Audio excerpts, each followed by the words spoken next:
I believe there was a good tone set on a pretty much bipartisan basis. There were very few of the partisan jabs that you sometimes get. One thing that overshadowed it, though, is that every speaker, every person, including our president, did have to, rightfully so, talk about the events of January 6th. But for the most part, and especially President Biden, talked about it from a standpoint that we had survived, we had persevered, and democracy had won. And I think that tone was very important. As you said, there does appear to be this desire to work with the other side of the aisle. The president in his inauguration saying he wants to be a president for all, acknowledging those who voted against him, nearly half the country on the other side. As you look at the early part of the administration, what are you looking at here for 2021 from the new Biden administration? Well, you never want to be jaded, and President Biden, when he was vice president, was good at reaching across the aisle, actually more than President Obama was. So in that sense, I'm hopeful. I have to admit that the agenda that has been set and the vice president, Harris, doesn't seem to have a lot of room for compromise right now, but maybe on other issues we will have opportunities. You mentioned the events of 2 weeks ago at the Capitol, the same spot where the president was inaugurated.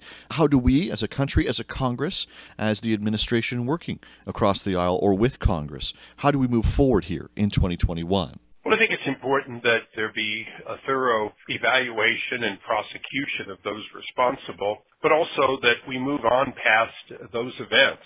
You know, criminals, including people who are part of very organized extreme groups, attack the Capitol, and there's got to be a price to pay. But at the same time, those groups and groups like that have been around for a long time. I think it's important that we not focus on that to the exclusion of the work of the people on a daily basis. As the new administration is sworn in, what do you think the legacy will be of President Trump as we move forward here, both short-term and long-term? There is an impeachment trial that will happen in the Senate at some point. What will the legacy be of the outgoing president? Well, I think it's important that many of the policies that will be most remembered from President Trump are ones that Democrats historically believe they own the high ground on. You know, President Trump protected the American worker and fought for the American worker, maybe not for the American union establishment, but for the worker. And that, I think, is going to be a challenge for the Democrats because the Trump wing is the hero of the working man. But it's a challenge for Republicans to make sure we stay focused on exactly that, not just champion the entrepreneur and the small businessman, which is what Republicans are often known for, but continue to champion the person whose job is at stake every time we make a foreign policy or trade decision, and make sure that we make those decisions more wisely than we did perhaps in the past.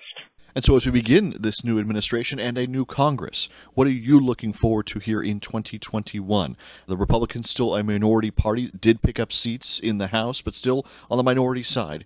What is immediately and then long-term ahead for you in Congress? We have some global issues that unite us. I was with Senator Bob Menendez last night on holding Iran accountable, on supporting our allies in the Middle East, particularly Israel. Those are areas that incoming chairman of Foreign Affairs on the other side of the Capitol and I are going to work on.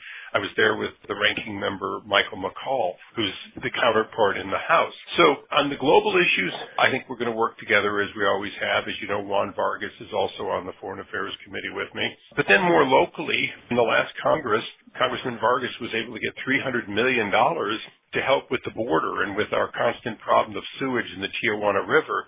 But there's a lot of follow-up if we're going to actually not only get that money, but turn that into cleaning up this sewage problem that we've had in Imperial Beach and along the Tijuana River for generations. So some of these local issues are there. The last thing is that my fellow sort of a freshman and I, Sarah Jacobs, she sits both on Foreign Affairs and the Armed Services Committee. 1/5 of our jobs in San Diego can be linked back to national defense, to the Navy and the other programs, making sure that we make sure we get our fair share, keep our military strong, but also make sure that San Diego's economy that is so dependent on it and the military who depends on that ingenuity, that we work together. So I see a lot of those as areas that I'm going to be very busy on as day to day. I'm sure there'll be the bill of the day.